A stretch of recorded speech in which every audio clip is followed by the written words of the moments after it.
সৃষ্টিকর্তা সৃষ্টিকর্তা গাধাকে যখন সৃষ্টি করছে তখন গাধাকে বলছেন যে তুমি সারা দিন অসম্ভব পরিশ্রম করবে, পিঠে বোঝা নিয়ে চলবে এবং তোমার মাথায় থাকবে না কোনো বুদ্ধি। দিন শেষে তুমি খাবে শুধু ঘাস, আর তুমি এর জন্য বাঁচবে মাত্র 50 বছর। তখন গাধা সব শুনে বলছে, না সৃষ্টিকর্তা, আমি 50 বছর বাঁচতে চাই না, আমাকে আপনি 20 বছর বাঁচিয়ে দেন। সৃষ্টিকর্তা তাই মঞ্জুর করলেন, বললেন ঠিক আছে তাই হবে। এরপর কুকুরকে সৃষ্টি করা হচ্ছে। তো সৃষ্টিকর্তা কুকুরকে বলছে যে তুমি হবে মানুষের প্রিয় বন্ধু, কিন্তু মানুষের উচ্ছিষ্ট খাবারটাই তোমাকে খেয়ে বেঁচে থাকতে হবে, আর তোমার আয়ু দেওয়া হলো 30 বছর। সব শুনে কুকুর বলছে, না সৃষ্টিকর্তা, আমি 30 বছর বাঁচতে চাই না, আমাকে 15 বছর বাঁচতে দিন। সৃষ্টিকর্তা তাতে বললেন ঠিক আছে তাই হবে। তো কুকুর 15 বছর বাঁচে আর 15 বছর ছেড়ে দিল।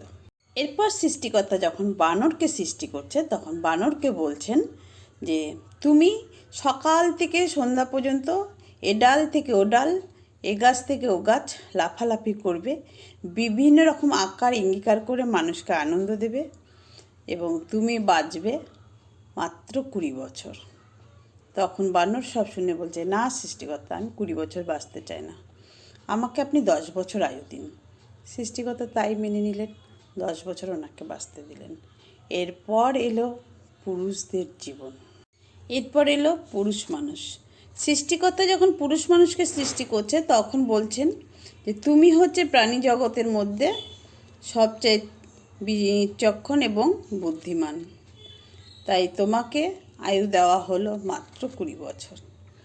তখন পুরুষ মানুষ বলছে, না সৃষ্টিকর্তা, ওই যে তখন সেই পুরুষ মানুষ ওই সৃষ্টিকর্তাকে বলছে, হে সৃষ্টিকর্তা, আমি এত কম আয়ুতে থাকতে চাই না, ওই যে প্রথমে যে গাধা 30 বছর ছেড়ে দিল ওই আয়ুটা আমাকে দেওয়া হোক, বানর যে 10 বছরটা ছেড়ে দিল ওটাও আমাকে দেওয়া হোক প্রভু।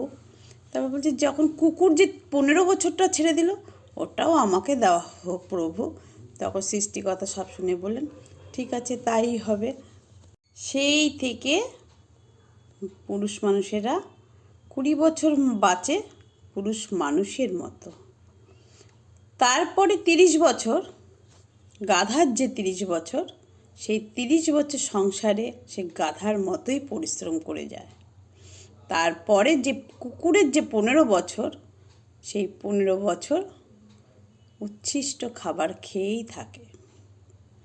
তারপরে বানরের মতো ওই 10টা বছর মানে বৃদ্ধ বয়সে এ বাড়ি এ ছেলের বাড়ি ও ছেলের বাড়ি করেই জীবনটা কাটায়। এই হলো পুরুষের জীবন।